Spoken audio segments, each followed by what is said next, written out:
Ocorre que eu entendo que determinadas pessoas têm sensibilidade para essa ou aquela atividade. Eu sempre gostei muito de ler, de estudar, ler livro, desde criança, ler jornal, ler gibi. Eu fui um dos maiores possuidores de gibis aqui em Goiânia. Eu era o rei dos gibi antigos aqui. Eu ia para Santa Maria, ia para o Cine Eldorado, aos domingos, nas matinês, fazer a troca de gibis. Então eu sempre fui de ler muito. Entretanto, a minha atividade mais no campo social, eu a comecei quando eu fui trabalhar com um velho contador aqui de Campinas, chamado Lamartine de Castro, onde ele também era socialista, e ao trabalhar com ele, vi aqueles livros na estante, comecei a ler aqueles livros. Ele me emprestou vários livros do Máximo Gorki, um livrão grande chamado A História do Partido Comunista B, da União Bolchevique, da União Soviética. Então eu comecei a ler esses livros socialistas. E claro que aí, então, aumentou a minha sensibilidade nesse campo. E na escola comecei a participação política também, inicialmente no Ginásio Brasília, no Grêmio. Depois nós fomos para o Pedro Gomes, onde eu pude incrementar a minha militância política. Nessa época, foi antes da ditadura militar, eu tinha 20 anos, 21 anos. Eu era brisolista, eu estava formando um grupo de 11 aqui em Campinas, já tinha feito tudo, feito ato, estávamos com um grupo formado, veio a ditadura, tivemos que desativar.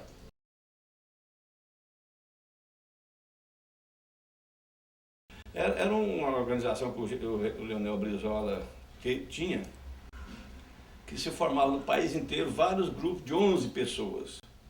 Esses grupos de 11 tinham a função de fazer a militância dentro do PTB e também de participação contra a reação, que nós chamávamos na época. Reação eram os conservadores, aqueles que depois vieram a dar o golpe. Era uma organização que o Brizola criou com o propósito de criar um corpo grande de resistência ao golpe que se avizinhava.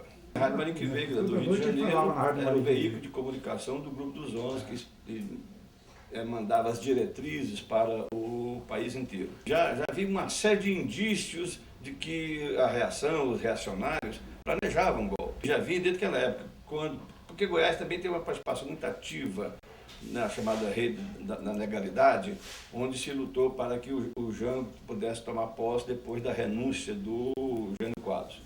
Foi preciso muita luta do governador Brizola no Rio Grande do Sul e do Mauro Borges aqui em Goiás. Então, eles garantiram isso com os setores do Exército, os setores legalistas do Exército, eles garantiram a posse do Jango. Porque quando o Jango tomou posse, o Jânio renunciou, o Jango estava visitando a China. E era um bom pretexto para eles não deixar o Jango assumir, ao dizer que estava num país comunista. Então, havia realmente essa resistência e o golpe era preparado há muito tempo, só não via quem não quis ver. Todos nós sabíamos que o golpe estava sendo gestado. Então o Brizola organizou o grupo de 11 para criar instituições e organizações capazes de tentar garantir isso.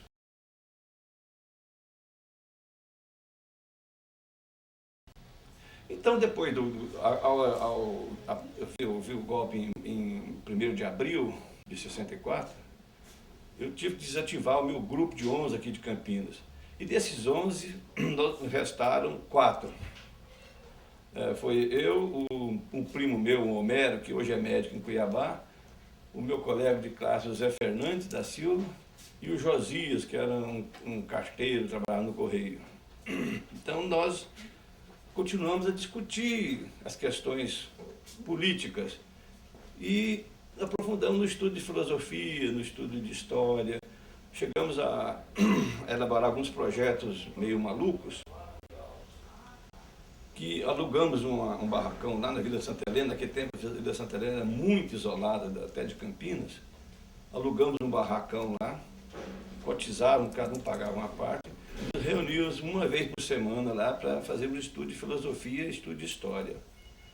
E, a partir disso aí, a ditadura foi se consolidando, junho, julho de 64. Na verdade, a gente analisar isso posteriormente, já tem algumas modificações. Na verdade, eu sempre me comportei normalmente. Eu acho que a questão da consciência política nos faz ter algum tipo de ousadia, algum tipo de coragem. Nós até desconhecemos determinados perigos. Até 64 não teria problema nenhum. Eu estava no grupo de ônibus, no grupo do pessoal que estava no governo.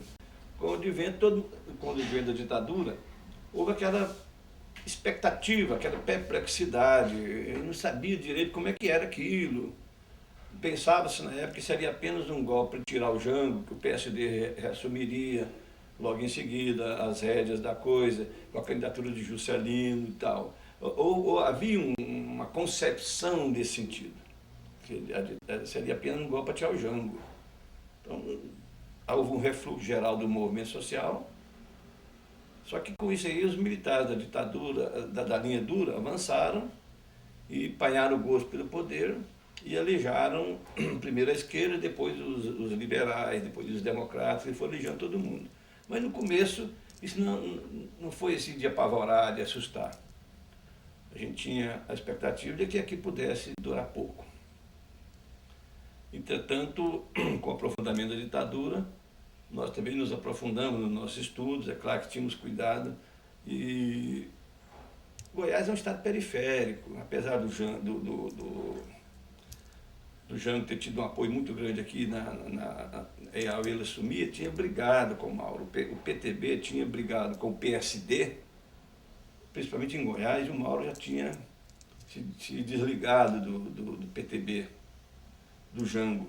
Por isso o Mauro ficou ao lado da ditadura no início, porque também pensava que fosse ser um negócio provisório. Depois o Juscelino viria com tudo e o PSD retomaria as rédeas do país. Então, no início, havia essa expectativa. Depois a coisa foi se aprofundando, nós fomos perdendo as ilusões democráticas no futuro e como a ditadura não reprimia totalmente, caçou-se os políticos, a ditadura se organizou de modo que ela pudesse ter um apoio parlamentar e tal. A linha dura não tinha se organizado ainda, que só veio acontecer com o AI-5. Então nós tínhamos uma militância boa, fazendo nossos movimentos.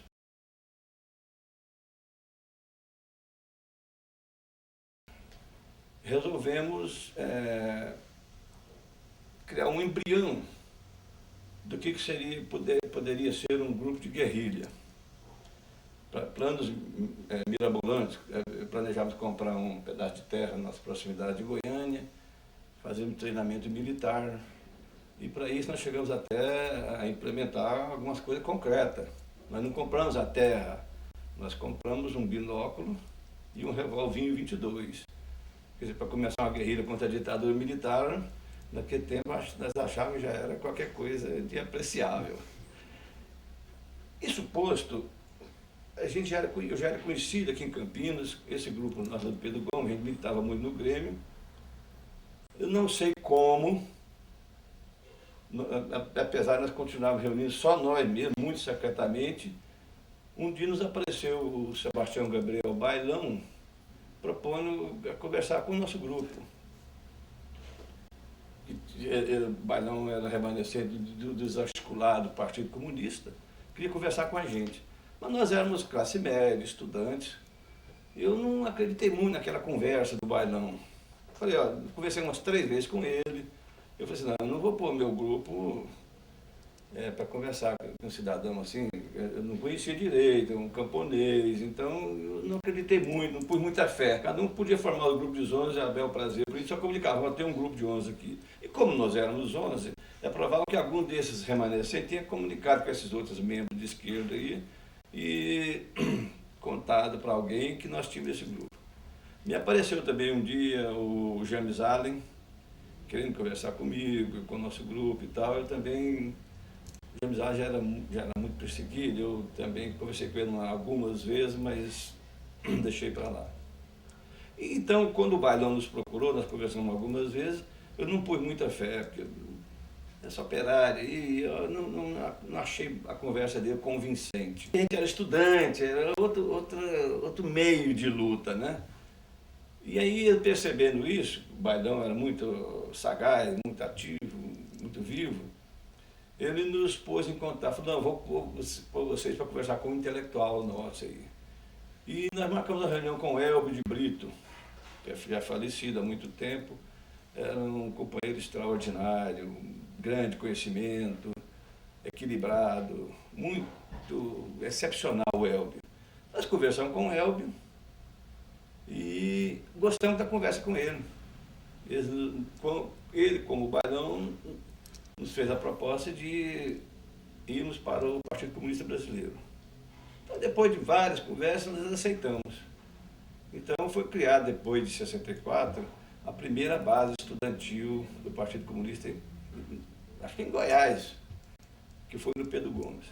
E dali saiu um movimento extraordinário de resistência democrática à ditadura, baseado na luta estudantil. Criamos ali um poderoso Partido Comunista, com muitos estudantes, bem infiltrado, bem infiltrado, não, bem no meio da massa, não é infiltrado, nós estávamos lá dentro, bem no meio da massa estudantil, dominávamos o Grêmio completamente, dominávamos as representações de classe.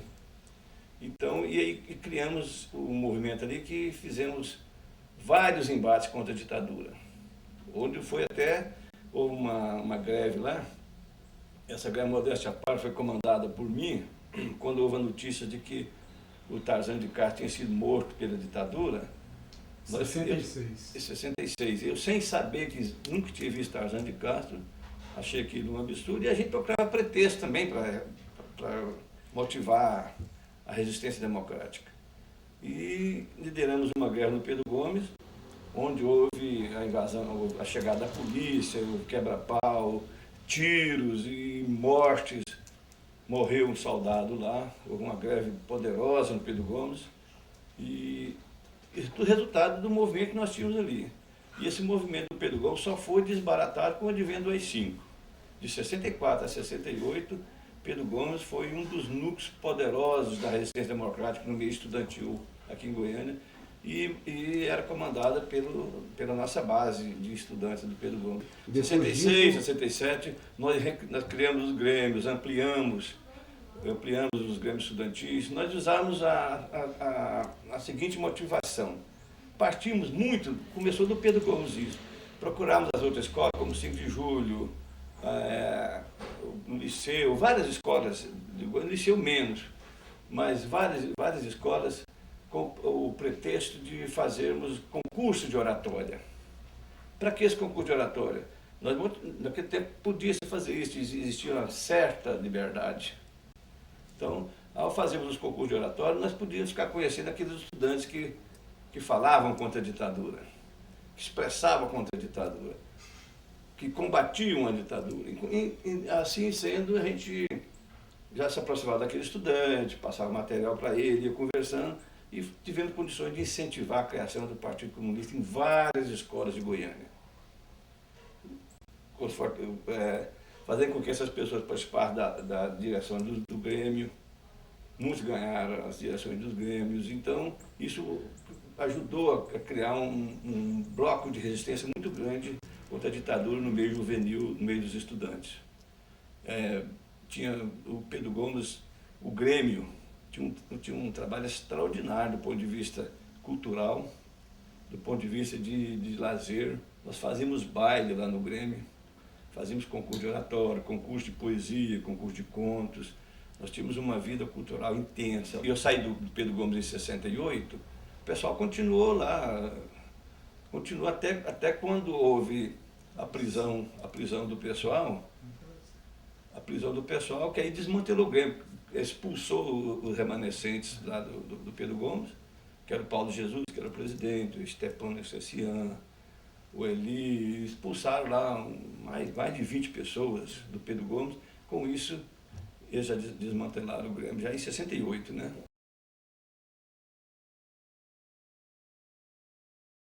Foi um ponto de ruptura entre uma quase legalidade democrática, quase, O obscurantismo total. Depois de 68 aí, mas eu já não estava mais no Pedro Gomes. Entretanto, antes disso, como eu tinha um papel destacado nessa luta dos estudantes, nós já tínhamos organizado o comitê estudantil secundarista do partido, com várias secções das escolas para todo lado. Eu, normalmente, nas lutas estudantis com os universitários, eu representava os estudantes secundaristas. Para facilitar isso, eu até me deram lá do DCE, uma carta, mesmo sendo universitário, eles me deram uma carteira de estudante universitário para que eu pudesse ter livre trânsito no DCE, nas reuniões lá. Eu tenho essa carteirinha até hoje aí. Eu pudesse ter uma participação, um vai e vem normal nas reuniões com o DCE, nas reuniões dos universitários. Então, não sendo universitário, eu já tinha carteira porque o comitê estudantil universitário achou por bem que eu participasse das reuniões dele para que houvesse essa unidade entre a luta estudantil secundarista e a luta universitária. Como eu saí do Pedro Gomes em 68, eu prestei vestibular para a faculdade, eu fui estudar Direito, fazer Direito na UFG. E lá continuei a militância estudantil também, lá no centro acadêmico. E eu não candidatava ao centro acadêmico porque eu já era vereador nessa época. Em 70, como eu entrei, eu tinha uma militância grande lá também. Participei da base estudantil da Faculdade de Direito, organizando o pessoal, e fui eleito vereador também, onde eu tive uma participação, eu reputo, boa. Naquele tempo não existia praticamente associações de moradores. Eu fui o maior incentivador de associações de moradores de Goiás. Na condição de vereador, parti para os bairros, aí já não, eu tinha mudado a minha base política, não era mais estudante só. Eu continuei ligado ao movimento estudantil universitário, com boas relações com o movimento estudantil secundarista, mas como vereador achei por bem ampliar minha base de militância. Eu fui eleito pelo MDB. Eu fui o segundo mais votado de Goiânia, eu fui o mais votado daquele tempo, só tinha 2 zonas, primeira e segunda. Primeira Goiânia e segunda em Campinas. Eu fui o mais votado da região aqui, de Campinas. Eu tive naquele tempo mais de 2% dos votos de Goiânia, que seria muita coisa hoje. Naquele tempo votava-se 70, 80 mil pessoas. Você foi o vereador mais jovem daquela época? Eu tive mais de quase 3 mil votos. Então, passei a organizar associações de moradores. Muitas associações. Fazíamos ligações com o pessoal de igreja, daquele tempo da Igreja Católica, em alguns bairros. Então, eu ajudava nas igrejas ali. Tinha vezes que eu explicava na igreja da Vila Mauá, que era um bairro muito afastado naquela época, não tinha Cidade Jardim quase nada, não tinha Vila Canaã, não tinha nada, só tinha Mauá lá, que era um centro importante eleitoralmente, porque lá tinha um povoado já grande. Eu entrei em contato com o padre que tinha de lá, tinha lá um velhinho, o padre Rui, e ajudava muito lá na igreja. Na hora do sermão ele lia a homilia lá, eu que fazia a explicação para o povo. E olha que eu já era ateu. Mas eu achava que era a maneira que eu tinha de estar em contato, complementar meu trabalho com a Associação de Moradores. Eu misturava, falava sobre a questão social. E é claro que eu dava as tacadas na ditadura, nunca deixei de combater. Isso fez com que na Câmara, todo dia praticamente, eu fosse taxado lá pelo pessoal da Arena, na época, de comunista. Todo dia. Eu era muito combativo, bastava eu levantar a voz, combater na administração pública, que era do Manuel dos Reis, prefeito, que aparecia um ou outro da Arena tentar calar minha voz, dizendo que eu era comunista. Me atemorizar. Houve casos, ali era na Rua 6, ali no edifício 1, mas a Câmara, a mesa era arredondada assim de meia lua, e as tribunas ficavam nas extremidades. Então a gente ficava assim, um pouquinho atrás do presidente, da mesa diretora. Houve várias vezes que o Pedro Xavier Teixeira era o presidente da Câmara naquela época, Várias vezes eu estava lá combatendo o prefeito, xingando, falando os defeitos da administração. E o Pedro puxava a gaveta assim e me mostrava um revólver.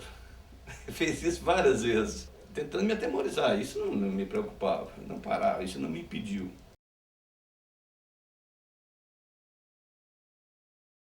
A minha atuação política na Câmara sempre pautou por aproximação, tentar conscientizar os bairros, a comunidade, a população, através de um processo mínimo de organização, como nós fizemos no movimento estudantil. E o processo mínimo de organização do movimento estudantil era os grêmios. Eu entendi que o processo mínimo de organização dos bairros seria a associação de moradores, onde discutíamos os problemas deles ali. Então eu tinha a plena consciência do meu papel social nisso aí, de conscientizador desse negócio aí.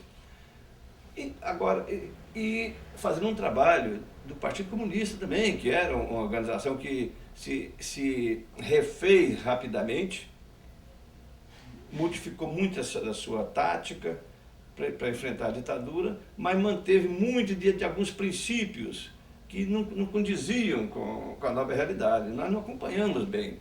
Eu entendo que, como eu era chamado de comunista todo dia na Câmara, bastava um agente da polícia me seguir que acharia o partido, porque o partido, nisso ele cometeu um erro crasso. Eu queria deixar a organização, a militância da organização. Eu falei, olha, eu não devo estar na organização do partido. Mas o partido não permitiu que eu afastasse, que tinha medo que eu abandonasse o partido. Quer dizer, não me conhecia, não sabia o que era a minha cabeça. Então, eles insistiram para que eu continuasse militando. E eu avisei para o bailão, olha, eu sou conhecido como comunista. Então, eu acho que houve um relaxamento da questão da segurança da organização. Bastava me seguir que acharia o partido. Tanto é que uma semana antes de a gente ser preso, nós tínhamos marcado uma reunião no centro, encontrar ali na rua 3, ali na banca ali. Nós desativamos a reunião porque percebemos que tinha qualquer coisa estranha por ali. Mesmo assim, nós não tomamos muitas precauções, nós relaxamos na segurança. Não tinha havido ainda prisões, não. Nessa semana que nós detectamos que já estávamos sendo vigiados, alguns companheiros já tinham sido presos em São Paulo, que o Benito e o Bailão já tinham sido presos em São Paulo. Mas nós não sabíamos. Então, eu entendo que houve um relaxamento por parte do partido no setor de organização. E nós conduzimos a coisa dentro de alguns princípios também, que o partido é legalista, o partido não é um partido de luta armada. Então, ele relaxou um pouco nisso aí. Nós subestimamos a ditadura, porque houve também uma orientação dos setores reacionários, a linha dura, em 72, de acabar com o Partido Comunista no Brasil. Já tinha havido a redemocratização em Portugal, e lá o Álvaro Cunhal, que era o secretário-geral do Partido Comunista Português, dado o papel importante do Partido Comunista Português na redemocratização de Portugal, houve a orientação dos militares aqui de acabar com o partido aqui, porque eles já sabiam que mais cedo ou mais tarde a coisa tinha que redemocratizar. Então eles trataram de... isso aqui é o cúmulo da maldade. Preventivamente eles trataram de liquidar o Partido Comunista Brasileiro. Então, primeiro pegaram a direção nacional, mataram muitos, jogaram de avião na Serra do Mar, na mata, jogaram no mar. É aquela coisa do Paraçá. Fizeram aquilo e prenderam muitos e mataram. E depois trataram de desmantelar o partido no país inteiro. Nós fomos parte desse projeto de desmantelamento da esquerda brasileira. Até que, finalmente, em julho de 72, fui preso. Eu fui preso na rua. Eles já tinham desmantelado com as entidades de luta armada, já tinham um controle absoluto da questão da guerrilha do Araguaia, que aqui nunca perturbou seriamente a ditadura. Eles tinham um controle absoluto daquilo ali. Então, aí, trataram de destruir o Partido Comunista. E a nossa prisão, o desmantelamento nosso aqui, é em decorrência desse projeto da linha dura, de desmantelar com medo da presença dos comunistas no processo de redemocratização. Os militares sabiam que não tinha jeito mais.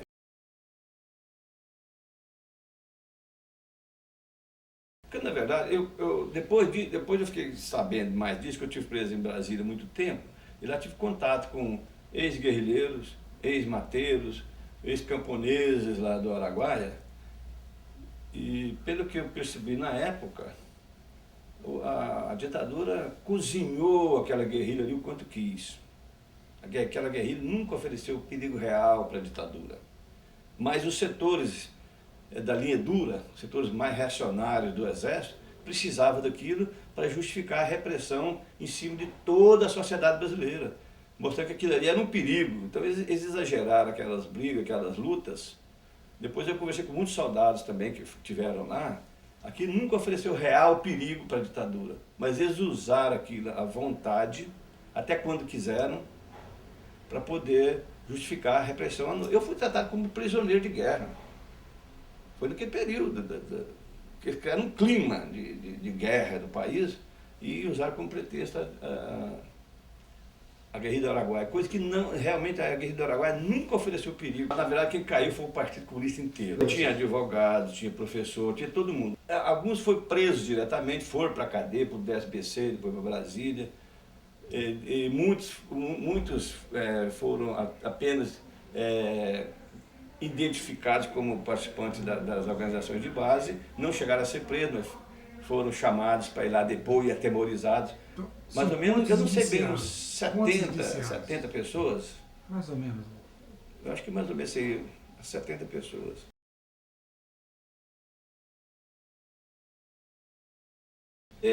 Quando eu fui ser escolhido vereador, eu fui escolhido à revelia do Partido Comunista. Eles não queriam que eu fosse vereador. A direção, eles queriam que nós apoiássemos o nosso aliado, aí, o Messias Tavares. Entretanto, eu sabia da minha força eleitoral, do meu relacionamento em Campinas, com os estudantes. Eu sempre fui assim, muito popular, em festa, participava de tudo. Ia dançar nos bailes por aí. Naquele tempo Pedro Gomes tinha 4.000 estudantes. Eu sabia que isso podia me dar eleição.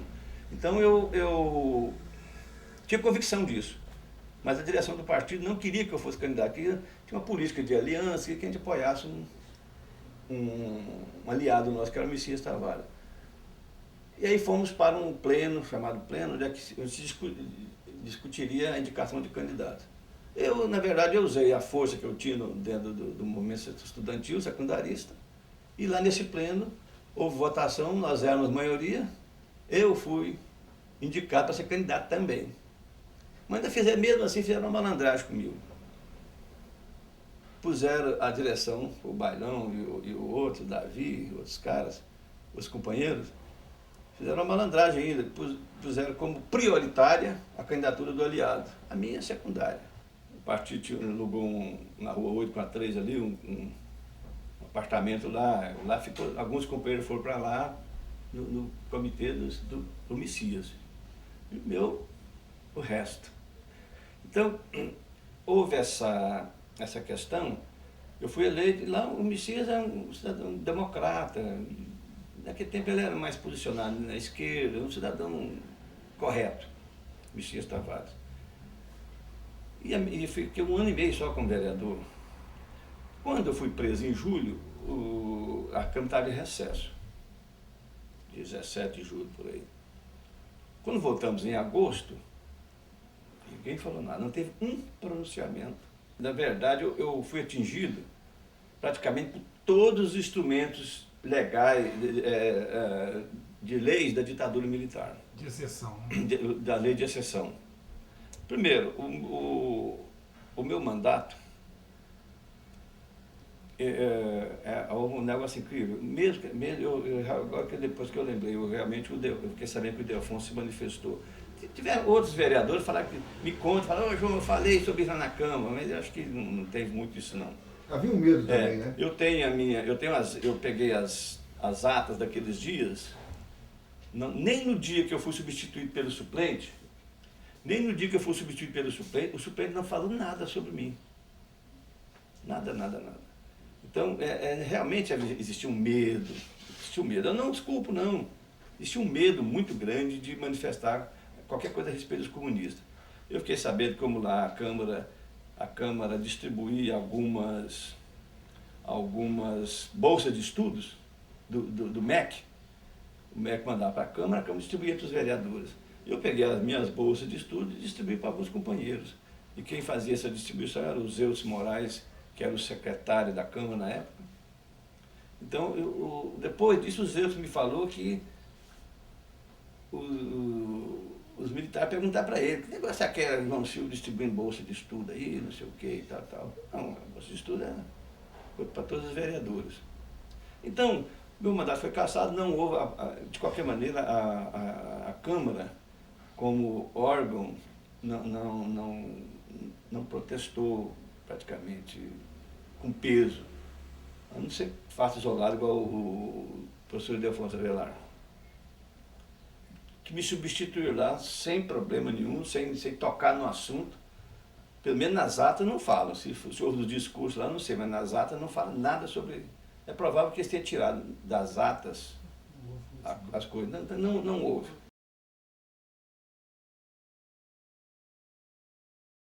Como eu fazia direito e tinha uma participação no movimento estudantil universitário, com a minha prisão, eu passei a levar faltas na Câmara. Faltas. E lá pelo regimento interno da Câmara, 5 faltas seguidas, perde o mandato. Então eles acharam por bem que eu perdesse o mandato pela questão de faltas. Entretanto, demoraram 2 meses ou mais para me substituir. Então, aí eu perdi o mandato, porque eu fiquei preso. Fiquei preso de julho a novembro, na final de novembro, nessa época, 72. Enquanto isso, na Faculdade de Direito também, daqui também fazia matrícula semestral. Eu passei uma procuração para a prima minha, a Folha fez a minha matrícula, e eu também faltando nas aulas. Mas aí o ministro Passarinho, que disse que nunca puniu um estudante, fez artigo sobre isso, o ministro Passarinho mandou que o reitor Maciel fizesse a aplicação do 477, uma série de estudantes, vários, uns 10 ou mais. Abri o processo, fiz minha defesa, peguei declarações de professor, que como eu era vereador na Faculdade de Direito, eu não fazia militância aberta lá dentro, eu sempre fui muito moderado na minha expressão. Eu tinha minha convicção formada, minha posição política, expressava, mas nunca radicalizei, sempre fui muito equilibrado nessa questão. Eu nunca exasperava, nunca exagerava nas coisas. Eu fazia o meu trabalho sem problemas, né? Aí me aplicaram o Decreto-Lei 477, me expulsaram da universidade. Enquanto isso, já existia o AI-5 e a Lei de Segurança Nacional, um decreto que podia punir todo mundo, e lá rezava que quem fosse punido, que fosse preso, condenado, perdi os direitos políticos. Eu não perdi, na verdade, o mandato, eu perdi os meus direitos políticos, que é a mesma coisa. Então me suspenderam meu direito político por 10 anos, eu não podia candidatar, e me aplicaram a Decreto-Lei 477. Eu recorri para o Ministério, eu sempre lutei muito que as coisas faziam contra mim. Não teve jeito de lutar contra a suspensão do direito político, que era a Lei de Segurança Nacional, não tinha jeito de ninguém bulir nela. E eu fiz um bom jogo, o deputado João Divino me ajudou, nós fizemos uma excelente defesa do meu curso. Recorri ao Ministério da Educação, que era o Passarinho. Aproveitamos um dia que o Passarinho veio aqui,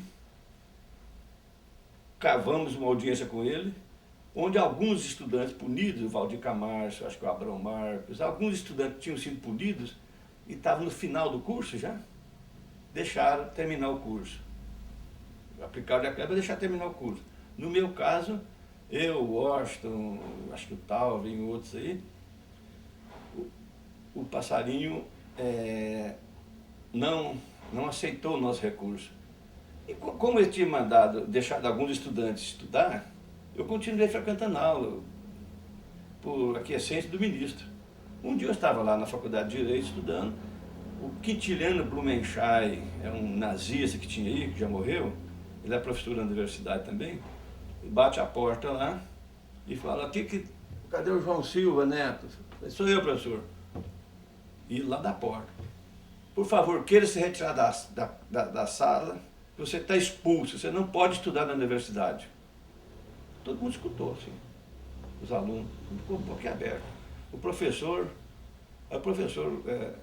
esqueci o nome dele agora, foi lá, o professor, o que é isso, professor?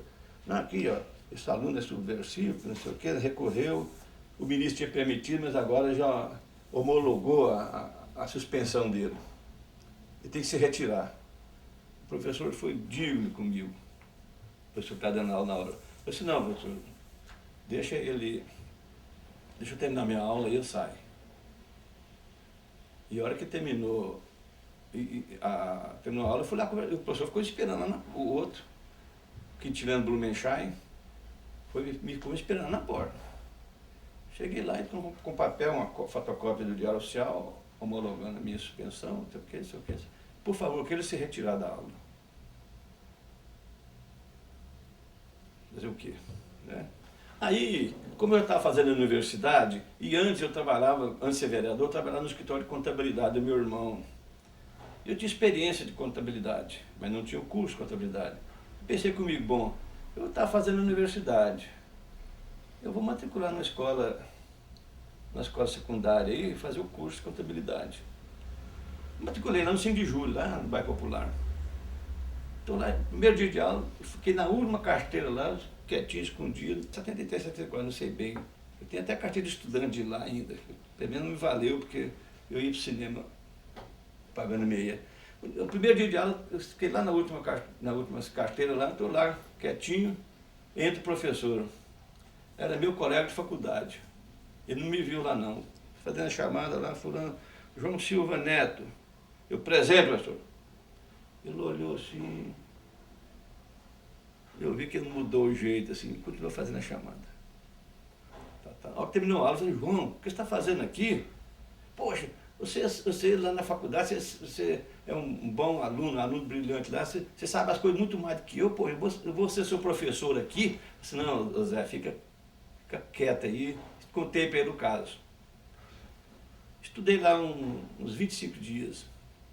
Um dia eu estou lá na aula, a porta abre assim, e eu vejo um cara de terno preto lá, que tem para a polícia fazer questão de usar terno preto.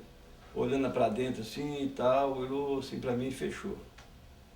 Ao que terminou a aula, estou saindo assim, dois caras e o diretor me abordaram. Você é o senhor João Silva, senhor? Pois é, já conversamos com o diretor aqui, a sua matrícula foi suspensa, foi anulada, você está punido pelo 477, você não pode estudar. Então eu fui expulso mais uma vez da escola secundária, sendo já universitário. Então, nisso eu fui condenado a 6 meses de prisão inicialmente, cumpri os 6 meses, fui cuidar da vida. Como eu tinha experiência em contabilidade, eu trabalhei uns dias de graça no escritório de um amigo para atualizar, depois comprei um pequeno escritório, comecei a trabalhar, ganhar meu dinheiro, comprei um outro escritório, punha meu irmão era contador, assinava para mim e eu que fazia o serviço.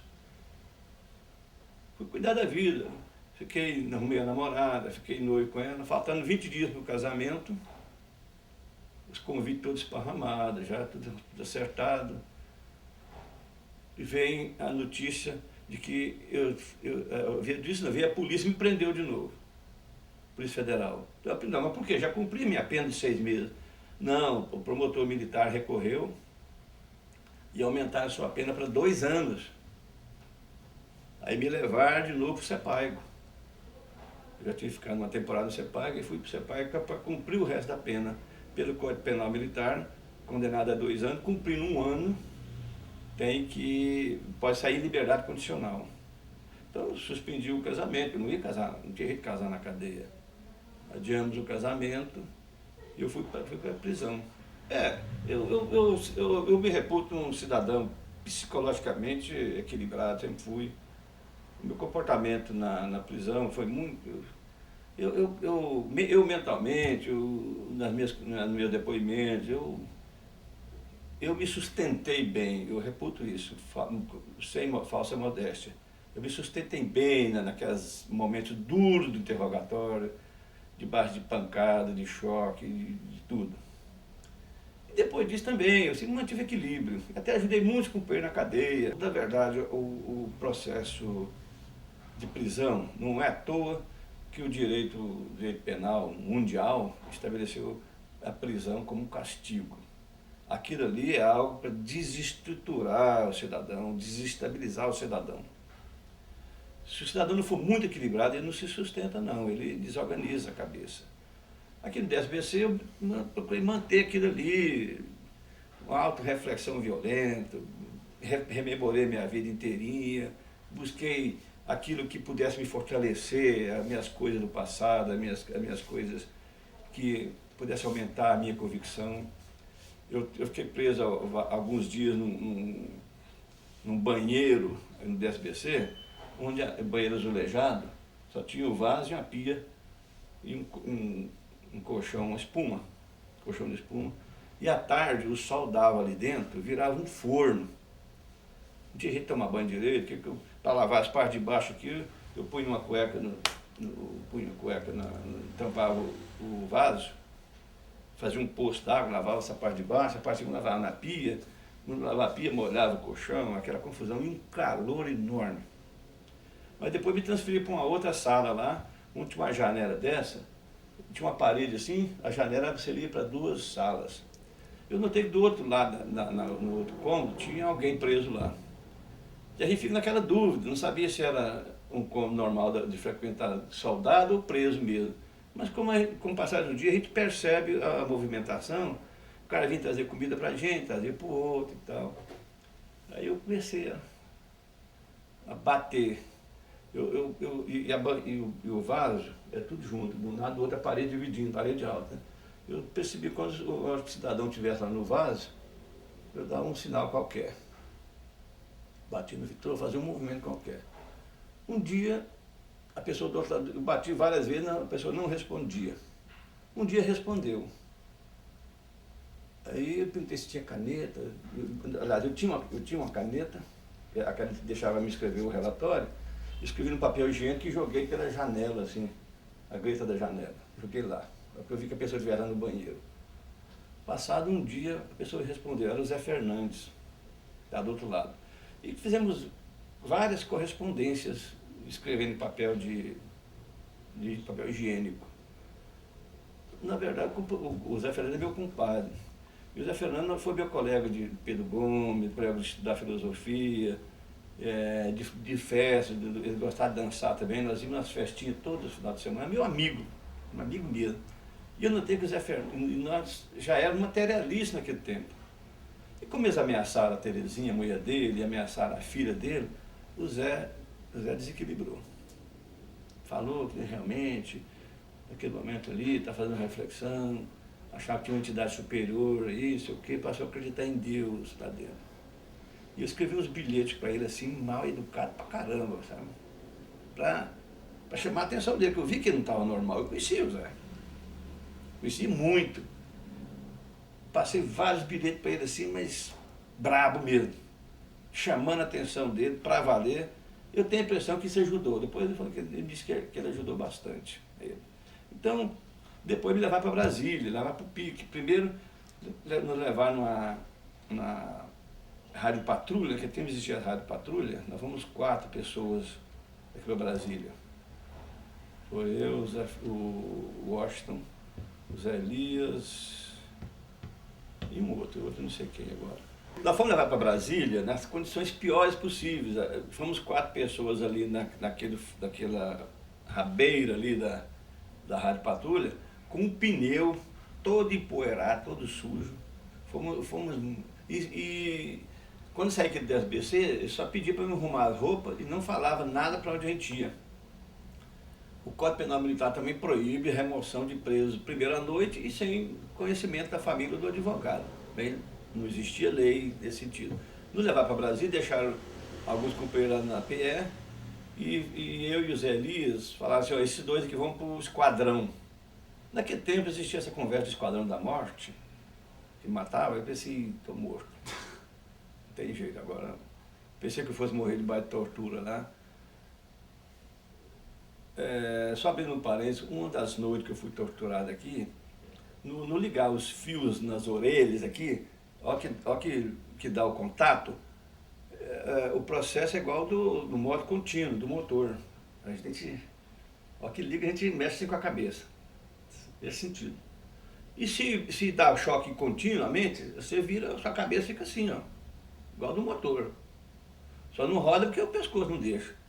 Numa dessas, eu começou a sair sangue pela boca. Saiu muito sangue pela minha boca, caiu no capuz, caiu na minha camiseta aqui. Essa noite eu pensei que eu fosse morrer. Porque estão dando choque nos ouvidos, saindo sangue pela boca, deve estourar qualquer coisa na minha cabeça. E naquele quente ali, não percebi mais nada, eu vou morrer, acabou. Passado, terminado de torturar, a minha língua começou a inchar. Eu tinha mordido aqui assim, no vibrar aqui assim, tinha mordido a língua. Por isso que estava saindo sangue. Estava saindo sangue, menos ruim, né?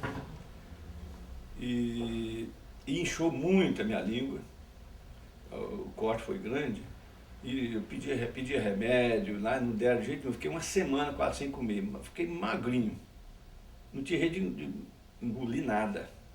Não me levaram nada para mim. Um dia eu falei pro soldado, fala pro seu chefe lá, lembrei do Prestes, quando ele foi preso, na ditadura de 35, que o advogado pediu a ele o tratamento, pelo menos dado aos animais. Eu falei, olha, traz um remédio lá, um anti-inflamatório que vocês dão para os cachorros de vocês aí, ou para o cavalo, qualquer coisa que você tiver aí, traz para mim que eu estou precisando, eu não dou conta de comer. Pois não trouxeram, até que o ferimento fechou e eu pude alimentar de novo. Mas então aí eu levar para o esquadrão, eu pensei, vai matar agora, o esquadrão. Eles devem ter um esquadrão para matar os caras, mas não era não. Me levaram para um quartel lá chamado Esquadrão do Reconhecimento Mecanizado. Naquela época, a auditoria militar, na época que o Marco Antônio foi preso, era em Juiz de Fora. Não tinha aqui jurisdição militar aqui. Nós estávamos na jurisdição lá de Juiz de Fora, por isso que eles foram para lá. Depois criaram em Brasília a jurisdição da região militar com a jurisdição militar, por isso nós fomos para lá. Aí fiquei lá no quadro do reconhecimento mecanizado, foi onde eu recebi as primeiras visitas. Meu pai, minha mãe e minha irmã foram lá.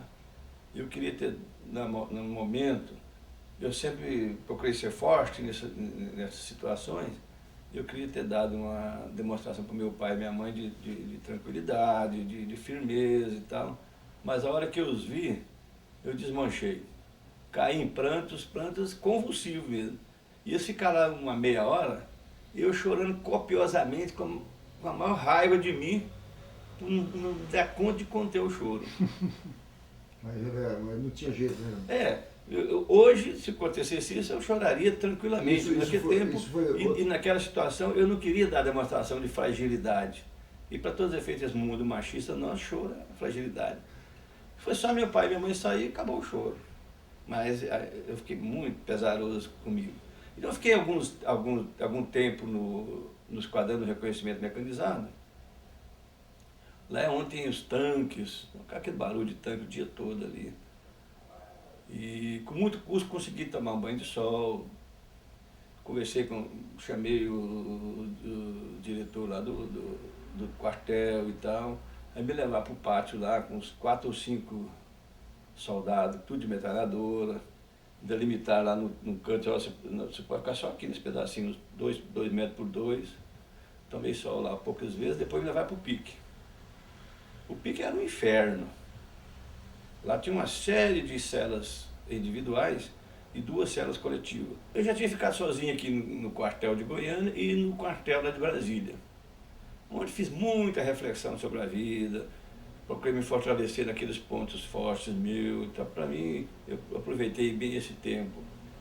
E na cela individual lá foi a mesma coisa, mas não fiquei muito tempo na cela individual não. Aí me interrogaram para compor o inquérito, eu referendei o que eu tinha escrito aqui no DSBC. Então, meu depoimento é muito conciso. Um fato notável lá, que um dia o tal de capitão Ailton, que era torturador, ele me levou para depor. Em cima da mesa dele, uma mesa maior do que essa aqui, em cima da mesa dele tinha a manicaca, que era a máquina de dar choque, tinha um cacetete e tinha outras peças de tortura ali. Então eu estava de um lado da mesa e do outro o escrivão ao lado. Fazendo as perguntas, eu respondendo e tal. Uma hora o escrivão falou, olha, eu quero ir no banheiro. O escrivão saiu e o capitão Ailton ficou comigo lá um pouco, tirou a pistola dele e pôs em cima da mesa, entre eu e ele. E ficava brincando com a pistola assim no gatilho ali. Tinha hora que eu deixava ela com o canto do meu lado, depois rodava ela de novo, deixava com o canto do meu lado, eu só olhando aquilo, né? Não sabia qual a intenção desse cidadão rodando a pistola assim em cima da mesa e deixando com o canto do meu lado.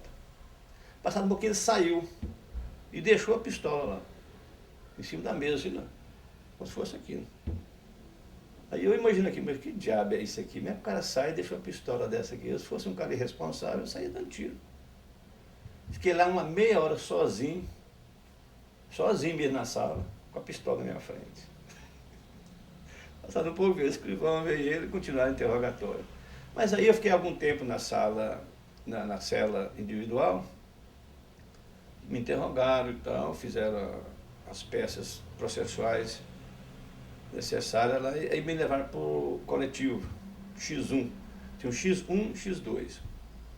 Me levaram para o X1, estava cheio de gente, tinha umas 20 e tantas pessoas.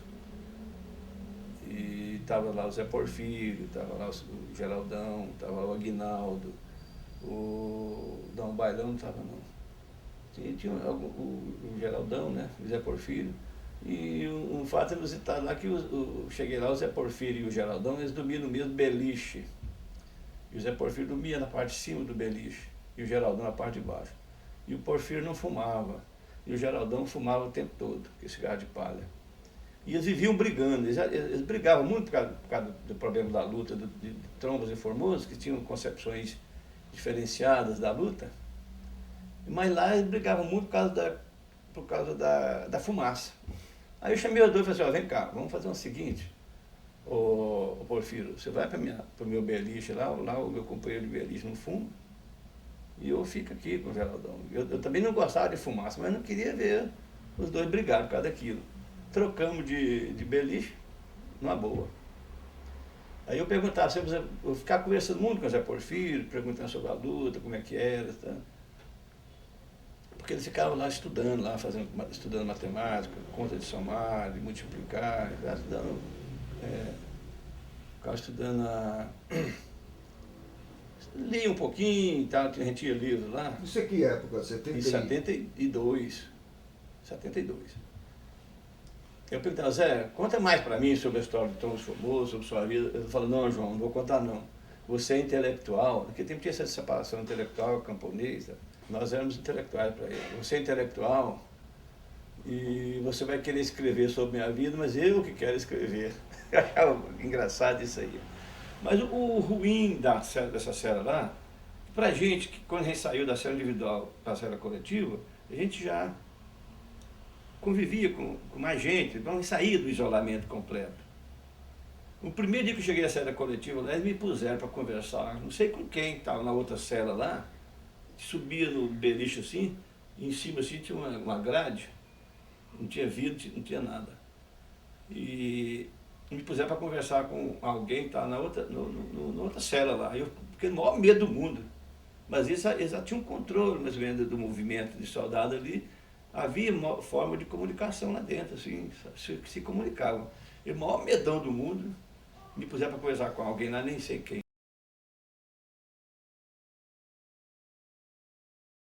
Lá no quartel do reconhecimento mecanizado, do esquadrão de reconhecimento, eu sempre gostei muito de conversar, então o soldado ia lá levar as coisas para mim, água, não, alguém tomava da torneira lá, levar comida, ou então eu passava por ali, eu puxava conversa. Era um pessoal normalmente de Santa Catarina na época. Então eu fiz amizade com os caras lá. E amizade assim, muitos iam, e depois do expediente, o chefe saía, ia lá para a porta da minha cela, a cela era de grade, ia lá e ficava conversando lá. Aconteceu várias vezes. E quando eu estava também, eu tomei uns 3 ou 4 banhos de sol, aí lá eu ficava puxando papo com os soldados, sabe? Uns deles falam assim, João, mas não entendo, pô, você é um cara pacífico, tranquilo, como é que eles te prendem por causa disso? Porque os chefes militares exageravam no nosso período, diziam que eram extremamente perigosos, assassinos, isso e aquilo. Quando a gente entrava em contato com os soldados, eles ficavam admirados da tranquilidade da gente. Não, você é um cara, eu tenho que contar, não, eu era estudante de direito, eu era vereador. Pois é, mas não justifica o negócio. Pois é, mas é assim mesmo. A ditadura é isso. Então, nos quartéis, aqui no DSBC, um soldado que era vizinho nosso aqui, ia levar comida lá, conversou comigo, João, você que está preso aqui, não sei o quê. Mas muito rapidamente, porque eles tinham muito medo de conversar com a gente. Os chefes atemorizavam demais os soldados.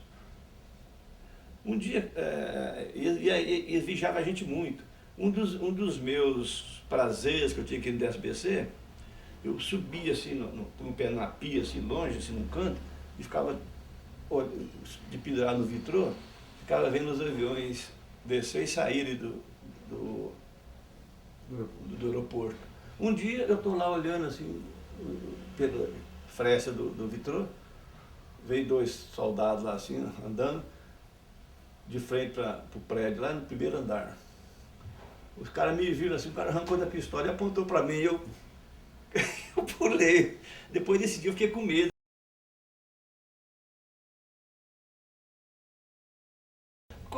Acho que a morte de Ismael foi o resultado do processo de tortura que nós passamos. Eu, francamente, eu não pensava que eu pudesse vir a ser torturado dentro do instituto, da sede do quartel do Exército Brasileiro. Nós tínhamos aquela noção do Exército Brasileiro, algo que merecia respeito e não fazia essas coisas. Então eu estou preso lá, me levaram para a noite lá, sempre à noite, e a lei, até o Código Penal Militar proíbe interrogatórios noturnos. Mas naquele tempo a lei foi suspensa. Quando eu fui levado para interrogatório, é claro que eu neguei tudo. O meu propósito inicial não colaborar em nada mais, em nada mesmo com a ditadura. Neguei tudo. Primeira noite, segunda, terceira noite, neguei tudo. Mês de barra de tortura, choque, mas muito choque mesmo, passava quase a noite levando choque. Neguei tudo. Sempre procurei negar as coisas. Entretanto, teve uma noite, eu estava sendo torturado lá, estava todo pulso machucado, perna machucada, eles tinham me dado muitos chutes. E me trouxeram o Ismael. Já fizeram cariação com o Ismael. Eu acho que eu não vi, que eu estava encapuzado, eu acho que eles viram, puseram o Ismael para me ver eu sendo torturado. Eu não vi, naquele momento a gente não percebia muito, porque era capetado, lá não tinha barulho externo, eu com capuz, eu acho que eles deixaram o Ismael me ver eu ser torturado. E me puseram para conversar com o Ismael. Até aquele momento eu tinha negado tudo. Ele já tinha falado do meu codinome, ele tinha falado muita coisa da minha militância, minha participação, mas eu não colaboro. Embora eu já sabia, a minha convicção, eu já estava no limite de já começar a admitir algumas coisas, mas eu ainda falei, vou segurar o que eu puder. Mas me puseram para conversar com o Ismael, não me deixaram ver o Ismael, não tiraram o meu capuz. Perguntar para o Ismael quem eu era, ele falou, não, é João Silva, ele é militante, ele é uma área, isso, aquilo. O Ismael falou as coisas ali de mim. Porque antes me perguntaram se eu conhecia o Ismael, eu falei, conhecia, de uma Pedro Gomes, não sei o quê, eu namorei com a irmã dele, de aquele papo furado. Mas aí me puseram para conversar com ele, para me identificar a voz dele, eu identifiquei, ele me falou, sabia que era ele. Aí perguntar para ele, ô Ismael, que o João não quer falar as coisas aqui, ó, tá querendo bancar o Durão aqui. Já levou choque para danar e não quer falar. O que você aconselha para ele? Eu falei assim, ó João, eles já estão sabendo de tudo, não precisa ficar sofrendo não. Pode abrir aí, não tem jeito, eles estão sabendo de tudo, não precisa sofrer. Você falou isso para mim e tiraram ele. DSBC, lá na sala lá de tortura. Depois disso, não tinha jeito mais, além de só se fosse masoquismo para ficar sofrendo. Né? Eu já tinha convicção de que eles já sabiam tudo. É claro que eu queria minimizar o meu papel nisso aí. Tentar salvar o meu mandato, que foi um mandato popular, que o povo tinha me dado, e eu precisava continuar nessa luta. Não é nem apego a cargo, que o meu cargo era em função da luta. Eu, se fosse oportunista, se fosse eleito vereador, eu deixava o partido. A minha convicção é da luta, da resistência contra a ditadura. E depois dessa cariação que fizeram com o Ismael, eu passei a admitir determinadas coisas. Mas mesmo assim, o meu interrogatório, o meu depoimento, do ponto de vista de herói, é uma nulidade. Eu mostrei a minha desimportância total e permaneceu. Mas para a ditadura isso não era importante, eu escondi. Tanto é que, como eu entrei em 64 partidos, me mandaram fazer um relatório da minha participação, me deixaram um papel comigo e um lápis. Na primeira noite eu fiz um relatório grande assim, contando tudo, desde 64. Essa história mais ou menos que eu estou falando aqui. No outro dia, os caras buscar o papel, não buscaram. Eu dei uma lida naquilo e pensei, isso aqui está certo, não. Rasguei tudo, bolei tudo, macei, joguei na privada e descarga. E pedi mais um papel, falando que eu tinha errado, eu queria falar mais coisa e tal. E fiz uma declaração absolutamente concisa, mostrando que eu tinha entrado para o partido em 70. Eu só liguei 6 anos, né? Eu tinha entrado para o partido em 70, porque eu sabia que o Partido Comunista tinha um movimento estudantil muito bom, que não sei o quê, e eu queria ser vereador, eu precisava dos votos deles. Foi essa a minha versão. E contei só depois de 70. E foi isso que ficou no meu processo, no meu depoimento lá na Justiça Militar. Mas isso não teve a menor importância, que eu fui condenado do mesmo jeito, igual aos outros. Minha visão desse aspecto do Ismael é o seguinte, deve ter sido uns 2 dias, 3 dias antes de eu morrer que me fizeram a cariação minha com ele. A minha concepção é a seguinte, por que não me deixaram ver o Ismael? Me fizeram a cariação com ele, mas eu de capuz. Eu não vi o Ismael. Eles fizeram nós nos identificarmos por um assunto de conversa. Não tiraram meu capuz. Então eu não vi o Ismael. Ele me viu de capuz, mas eu não vi. Então o ruim, péssimo lá no PIC, no X1, nessa cela coletiva, é que em frente bem mais largo que isso aqui, a cela, e os beliches assim, em frente à nossa cela, ficava a sala de torturas. Escutava tudo, via eles passar lá levando preso encapuzado, segurando aqui por trás assim, o cara em pé, tá.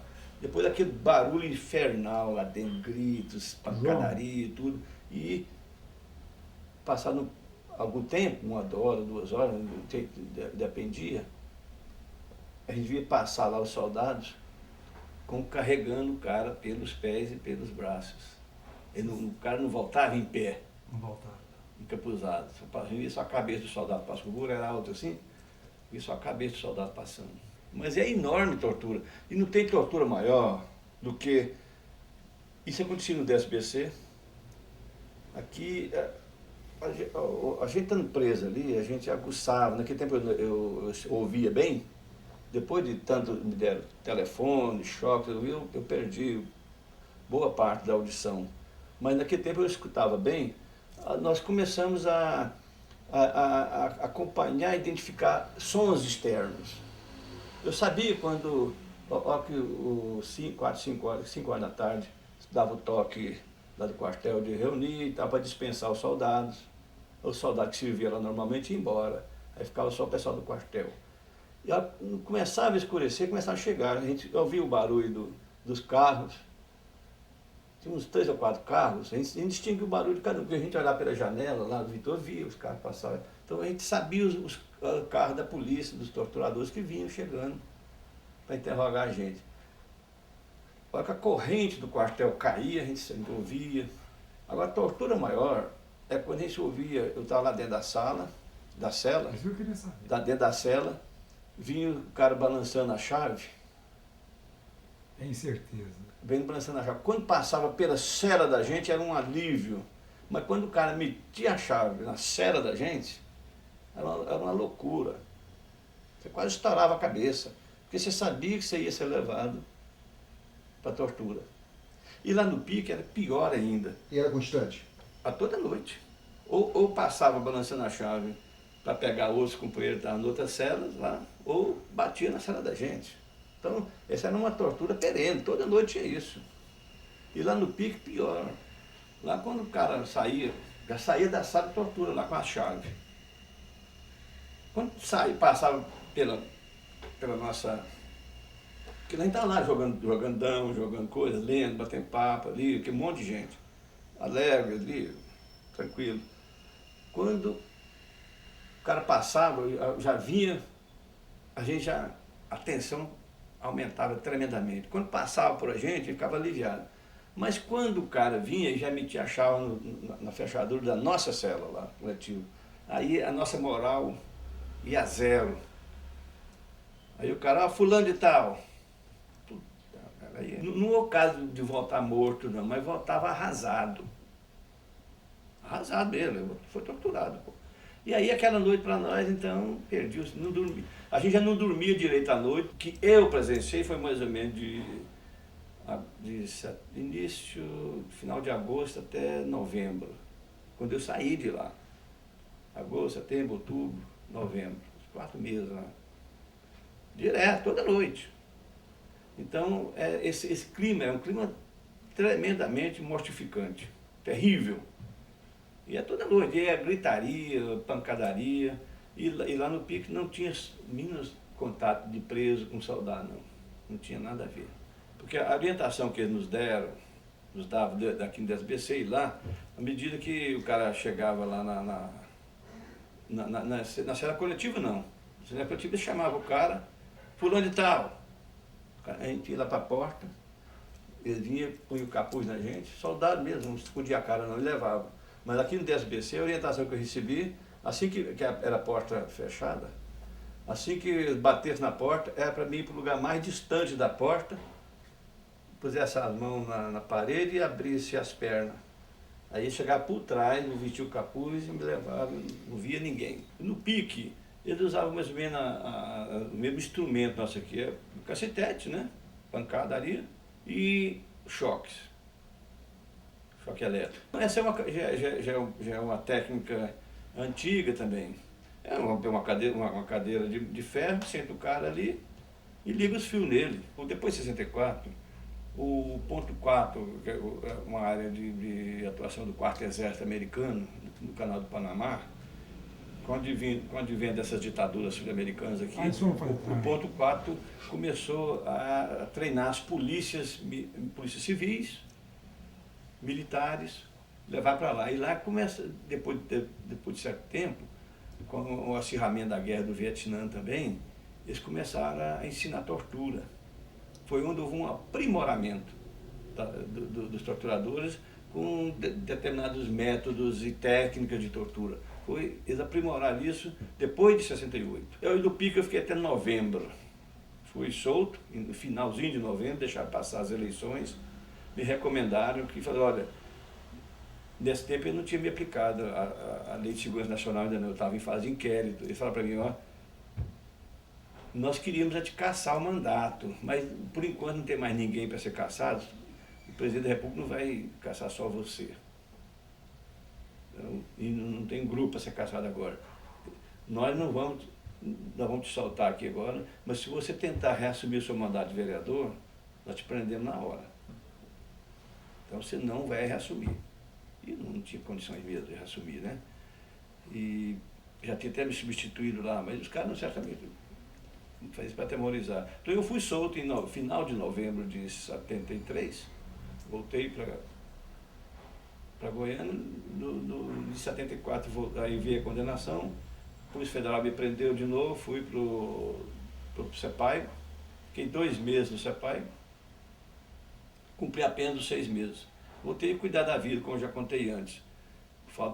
Depois, em 75, em meados de 75, me prenderam de novo, a Polícia Federal me prendeu de novo, dizendo que o promotor público militar tinha pedido aumento da pena, aumentaram a pena para 2 anos. Eu tinha que cumprir pelo menos mais 6 meses no CEPAIGO para ter direito à liberdade condicional. Fui para o CEPAIGO. Só que quando terou 6 meses, eu tinha requerido a liberdade condicional. Mas existia a briga entre os grupos da linha dura, militar, e os que já aceitavam a abertura, e os da linha dura tinham ainda muita força, não aceitavam liberar os presos políticos. Então eu fiquei 2 meses preso, além do tempo do direito da liberdade condicional, por força da briga entre os militares lá. Que argumento esse, né? Como é que vai liberar preso político? Isso é um perigo, isso é o quê? Quanto mais preso estivesse na cadeia, mais o perigo era iminente. Não, a cadeia está cheia de presos, eu vou liberar só para esse povo. Então eu fiquei mais 2 meses preso desnecessariamente. Em termos de prisão do CEPAI, foi o mais angustiante possível, porque existia aquela expectativa de sair hoje, amanhã, depois. Lá é o seguinte, tivemos várias fases, né? Assim que a gente foi preso, no dia que foi preso, lá já foi para a cela normal desde lá. Mas existia o medo, já tinha fama de que os presos políticos faziam a cabeça dos outros presos. Eu fiquei um dia só na cela comum, aí depois nós fomos levados para a enfermaria. E éramos chegou muita gente, fomos colocados na enfermaria e ficamos lá. Mais de 20 pessoas lá, veio o pessoal de Anápolis também, um punhado de companheiros antigos lá de Anápolis, velhinhos, foi um absurdo aquelas pessoas serem presas. Então nós ocupamos o andar inteirinho lá da enfermaria e abriram, com o pessoal de Anápolis, abriram um outro compartimento ao lado lá, para abrigar todo mundo. Nós éramos mais de 20 pessoas. Aí a gente organizava ali, então, alguns trabalhavam lá na administração, eu trabalhava na assessoria jurídica, aprendi tudo de processo penal, fiquei craque em processo penal. Eu pegava um processo assim, dissecava ele todinho e constatei que 80% dos processos que existiam, dos presos que estavam lá com processos, os processos eram falhos. E um dia eu falei para o meu chefe lá, falei assim, doutor José, esse processo aqui, nós podemos esvaziar esse CEPAIGO aqui, ó. Esse processo, todos têm falhas processuais passíveis de nulidade. Eu já fazia direito, já tinha noção disso, estudei muito lá dentro. Ele falou, não, João, não mexe com isso não, deixa isso aí. Quer dizer, muitos e muitos presos estavam lá injustamente, ou do ponto de vista do processo, o processo era nulo e eu não ligava para isso. Então eu trabalhava lá, porque mesmo entre companheiros, ali a maioria eram amigos, a tensão era permanente. Nervosismo de um, de outro, porque os problemas todos afloravam, né? Era muito difícil o processo lá dentro, até desentendimentos lá, um dia o Vilmar, mas o Elias, todos os dois já morreram, posso falar sobre isso, desentenderam seriamente lá na fila do rango, na fila da alimentação, jogou a comida no outro e tal, aquele negócio todo lá. Porque realmente o nervosismo imperava, porque a prisão é um negócio sério, é terrível, é uma pena imposta ao ser humano, dilacerante. Agora eu gostaria de contar um episódiozinho, a segunda vez que eu pensei que eu fosse morrer. Nós fazíamos reuniões numa chácara no município de Hidrolândia, e uma dessas, eu fui algumas 3 vezes lá. 2 vezes eu fui ser levado, evidentemente que a recomendação é de que eu fechasse os olhos para não ver onde é que estávamos sendo levados. Mas a terceira vez, eu fui num carro, eu tinha uma Maguete, Eu levei alguns companheiros. Então, foi no meu carro. E nos interrogatórios lá, eles me perguntaram sobre essa reunião lá. Eu falei, não, eu fui na reunião e tal. Mas como é que é? Não, eu fui com os olhos fechados. E eu não vi onde é que é, não cheguei lá, não. Você sabe, sim. Você foi de olhos fechados? Fui. Ah, mas então você é capaz de milagres, hein? Você foi de olhos fechados dirigindo o seu carro. Aí eu vi que alguém já tinha falado, alguém tinha ido comigo, já tinha contado para eles esse episódio. Mas você é de grande capacidade. Você foi de olhos fechados dirigindo o seu carro. Você vai ter que ir lá com a gente. Não, eu não sei mais como é que é e tal.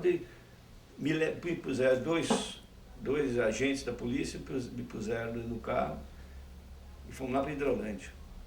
E lá era uma chácara que a estrada é cheia de árvores dos dois lados. E eu tive uma vez, e eu realmente não sabia chegar na chácara. Andando para lá, para cá, procurando, não identificava a entrada da chácara. Aí um cara falou comigo, falou assim, é o seguinte, você está dificultando para nós, você está sonegando a informação para nós, nós vamos dar mais uma volta aqui. Se você não mostrar para a gente onde é que é a chácara, nós vamos te soltar aqui e te meter tiro, vamos te matar aqui. Aí eu fiquei naquele dilema tremendo. Na verdade, você não sabia o que era. Podia ser, eu não sabia, mas eles podiam fazer isso comigo mesmo. Foi levado para fazer uma investigação e o cara tentou fugir, isso fazia muito naquele tempo. E a fome voltando e eu não achava a entrada da chácara. Mas no que estávamos voltando uma dessas vezes, eu conheci o seu Arlindo, que era o dono da chácara. Lá veio o seu Arlindo numa carroça, um cavalo de carroça, pela estrada. E justamente quase na entrada da chácara dele. Aí é o que eu vi ele, assim, e agora? Qual que é a minha... Eu podia morrer. Mas como eles já sabiam da história, e as filhas do seu Arlindo eram militantes do partido também, eu falei, bom, o jeito é entregar a chácara do homem aqui, não tem jeito não, eu não vou morrer por causa disso. Para aí, aqui, o dono da chácara é aquele ali. Aí, e é próximo da estrada, assim, a chácara, mas eu não tinha visto aquele momento, aquela emoção, aquele negócio todo. E aí paramos lá, cumprimentei ele falou, não, vamos chegar aqui, andamos assim, uns 50 metros, chegamos na casa dele, os caras foram na minha frente e a mulher assustada, eles já estavam sabendo que nós tínhamos caído todo mundo. Aí os caras já foram entrando com o seu Arlindo, assim, a mulher ficou para trás, eu falei, pera, que eu estava preso. Fiz o gesto para ela, né? Ela concordou. Nós fomos lá só para... O velho não tinha militância, ele só cedia a chácara dele. As filhas dele tinham pouca militância, que tanto é que nem foram presas, ficaram só no processo como militantes só. E aí levaram a gente para lá, foi lá num bananal, assim, onde tinha uma casinha lá, onde a gente reunia. Você chegou aí lá, Marco Antônio? Não, você estava fora. E fui lá me fotografar lá, aquele negócio todo. Mas esse dia eu também pensei que eu fosse morrer. Se eu não mostrasse para eles a chácara do amigo lá. Com ele não teve problema nenhum. Ele ficou como testemunho, depois ele até saiu fora. Nós temos uma reunião numa chácara que eu tinha aqui em Trindade também, isso era minha. Eles ameaçaram desapropriar minha chácara, mas não fizeram nada também não. Uma vez também, quando mataram Ismael, o Paulo Jesus ligou para minha mãe. Falou, dona Celuta, vocês vão lá para o quartel agora, que eles vão matar o João Silva, que já mataram o meu irmão Ismael. A minha família quase teve um troço. Amedronta todo mundo. Foi um negócio louco. Foram lá para o quartel, não deixaram entrar, não teve jeito, não tiveram acesso a mim. Enquanto isso, eu sempre tive muito livro, sempre li muito. Levaram meus livros tudo, não devolveram, não fizeram ocorrência de relação de livros requisitados, sem nada. Então, quer dizer, é o arbítrio total.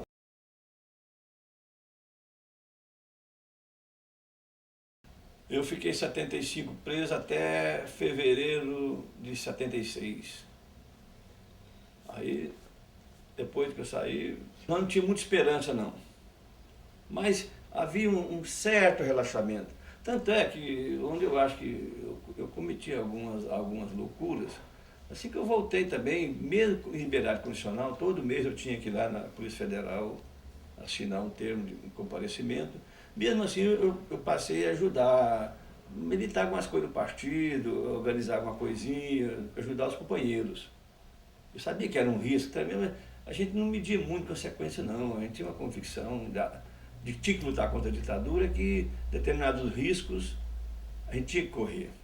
Então eu passei a ajudar muito nisso aí, participava de reuniões, aconselhava e ajudava. Então, mas o medo continuava latente, eu não podia confiar. Tanto é que até pouco antes da anistia, eles caçaram mandatos de pessoas, prendiam. Então a ditadura, ela aguentou o que foi possível. Eles não cederam de bonzinhos, não. Eles tiveram que ceder porque houve um movimento nacional aí, houve um repúdio da população brasileira, mas mesmo assim os setores reacionários faziam tudo para segurar. Caçar mandato, se pudesse prender, mas como tinham desmantelado o Partido Comunista, eles sabiam disso, e não havia indício de reorganização, porque não teve jeito mesmo, então em Goiás não pesa muito nesse cenário aí. Então, o DOI-CODE que tinha vindo, quando nós fomos presos, detectaram o partido aqui, o DOI-CODE que veio para cá, nós fomos torturados pelo DOI-CODE. Eles é que fizeram tudo. Então, Goiás tinha se desmantelado tudo, já tinha acabado com a guerrilha lá e tal, então eles não se preocupavam demais com isso aí. Então, eu tive alguma militância aí depois disso, mas depois não teve mais jeito. Na verdade, eu sempre fui um militante. Fui um militante, eu nunca deixei. Quando começou a haver conversas sobre a questão da anistia, eu procurei o deputado João Divino, conversei muito com ele era extremamente correto, combativo, e ele abraçou a ideia rapidamente, pôs no gabinete dele por conta disso, e nós reunimos, conversamos com as pessoas, e começamos a organizar o Comitê pela Anistia. O João Divino ficou como presidente e eu como vice. Eu era meio maluco, porque eu, ex-presa, aquele negócio todo, eu entrava nesse negócio, que eu nem sabia não. E como o João Divino não podia ir lá todo dia, a função de deputado dele, etc., na verdade, eu dirigia o Comitê de Anistia no início. Eu tenho até fotografias aí, você já viu essa foto? Pois é, nós reunimos ali no edifício Anhanguera. Edifício Capem? É, do Sindicato, chama edifício Anhanguera aquilo lá. Então, reunindo lá, na verdade, eu dirigi o comitê. Nós tentamos envolver aí o pessoal da Igreja Católica, do Pedro Wilson, tentamos começamos a querer reunir lá no SPAR, porque quando eu era vereador, eu fazia muita coisa no SPAR, ali perto da catedral ali. Começou bem, reunimos lá, mais o pessoal do partido, né? O pessoal da Igreja Católica e tal. Começamos, e depois inviabilizou o João Divino para presidente, porque ele não dava tempo. E eu também achava ruim eu ter ficado dirigindo aquilo, porque eu achava que podia comprometer a coisa. Eu era muito visado ainda. E aí, achando por bem, ia reunir, discutir, não, vamos pôr o Pedro Wilson na presidência aí, porque naquele projeto nós desenvolvemos a Igreja Católica. A Igreja Católica sempre retraída, não abraçava tudo, não. E, na verdade, o Pedro Wilson não foi um excelente presidente, não, era omisso. Mas, pelo menos, era o presidente, não era eu, não podia ser, né? A gente continuou e tal, e aí começou a nível nacional, cresceu o movimento, e cresceu pela anistia. E depois nós organizamos um partido comunista e com gente nova.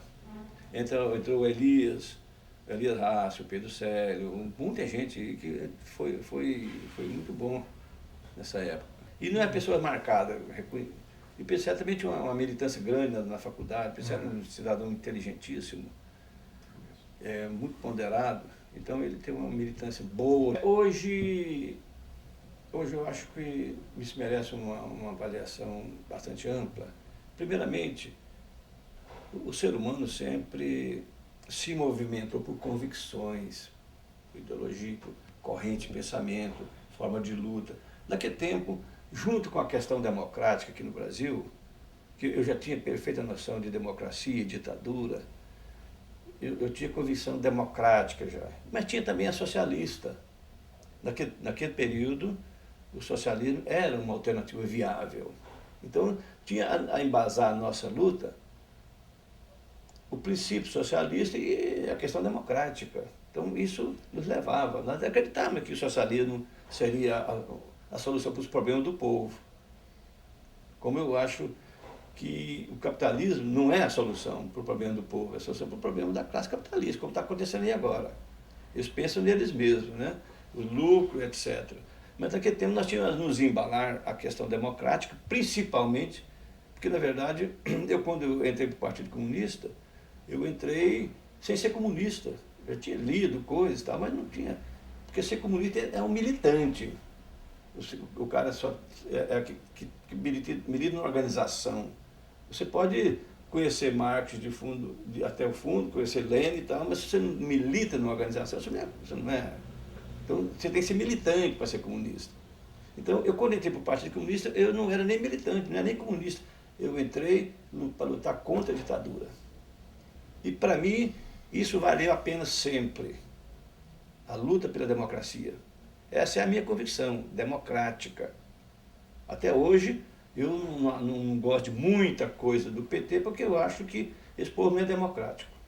Não é nem de esquerda, não é nada. Então, aí um grupo sindicalista que tomou conta do poder e está fazendo as coisas.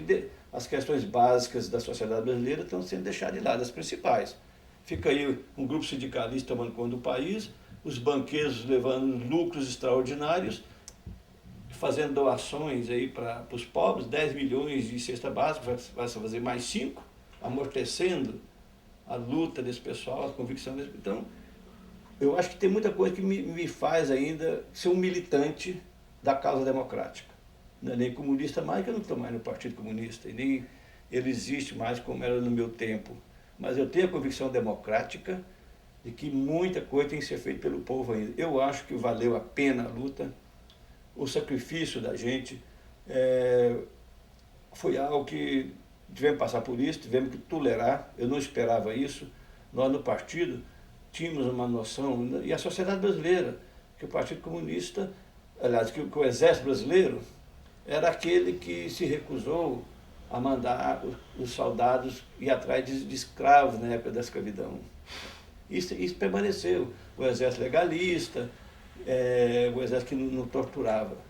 Embora nós esquecíamos que o Exército praticou barbaridades lá na Guerra de Canudos, como degola, como matar trabalhadores, matar camponeses. Então nós tínhamos essa convicção. Isso acabou.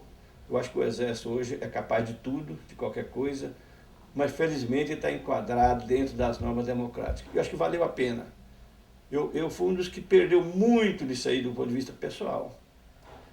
Atrasou meu curso e, sem dúvida, desorganizou a minha formação universitária, que o meu curso ficou seccionado. Eu fiquei 4 anos, eu fiz o curso até a metade, fiquei 4 anos fora, depois voltei para a universidade e formei. Mas isso, sem dúvida, me atrapalhou imensamente. A tortura me deixou sequelas, voltando à pergunta que o Jair fez, a tortura me deixou sequelas físicas e também psicológicas. Por mais durão que eu pudesse, que eu tentasse ser, eu passei anos e anos atemorizado, com barulho de porta, com barulho de corrente.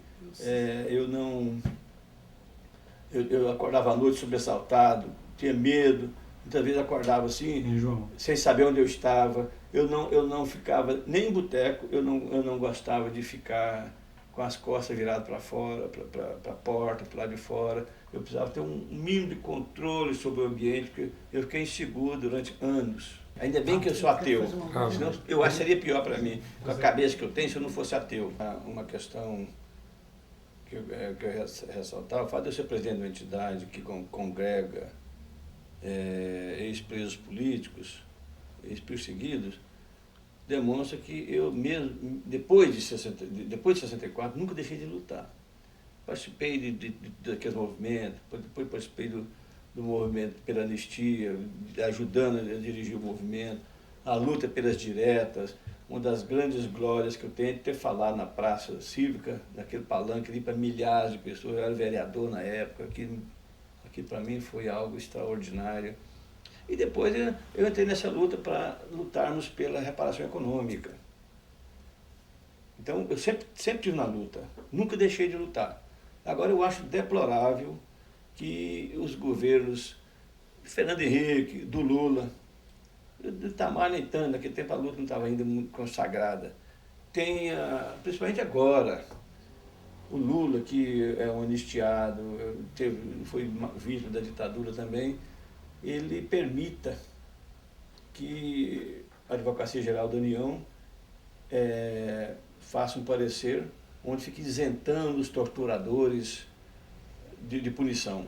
Coisa que no mundo inteiro a corrente hoje é que a tortura é um crime imprescritível. Quer dizer, enquanto tiver a tortura e desaparecimentos políticos, enquanto tiver um só desaparecido, o crime não prescreve, porque o objeto do crime ainda continua vigorando. Então, eu sou plenamente favorável a que se puna torturadores. O torturador não pode ser anistiado, porque o que eles cometeram não foi um crime político nem conexo. Foi um crime contra a humanidade, contra o ser humano. Então, eu sou favorável a que sejam punidos e que esse governo do Lula tenha mais coragem e esclareça isso, porque enquanto tiver um desaparecido, esse problema não vai deixar de ser levantado. Precisa resolver essa questão de esclarecer para as famílias o que foi feito dos seus entes queridos, para a sociedade, para as famílias e para a sociedade, o que foi feito com aquelas pessoas.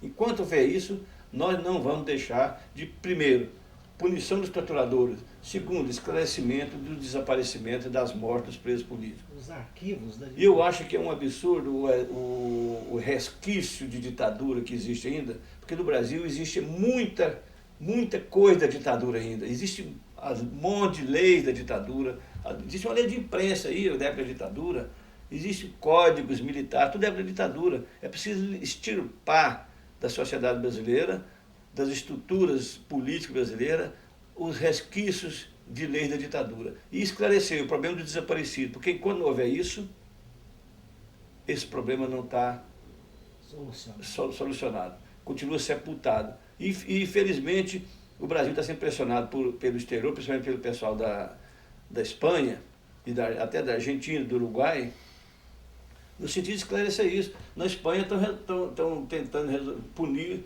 os torturadores e os assassinos na época da ditadura do Franco, que foi em 1936. Então, por que no Brasil nós vamos deixar isso? Mas, infelizmente, o governo do Lula está preocupado com outras coisas. E eu não acho que a AGU, a Advocacia Geral da União, faria um parecer daquele tipo se não houvesse acordo com o presidente da República. Eu acho que está havendo uma dissonância entre o presidente da República e o Ministério da Justiça e a Secretaria de Direitos Humanos, que o Ministério da Justiça e a Secretaria estão agindo corretamente. A presidência da República é que está aqui embaraçando. O Lula está com receio de fazer qualquer coisa que possa desagradar os militares. E o que acontece é o seguinte: o que está sendo condenado não vai ser a instituição do Exército Brasileiro, não. O que vai ser condenado são os torturadores do Exército Brasileiro. O que esses atuais dirigentes do Exército tinham que desvincular daquele passado, se tivesse interesse em trazer a paz definitiva para a sociedade brasileira.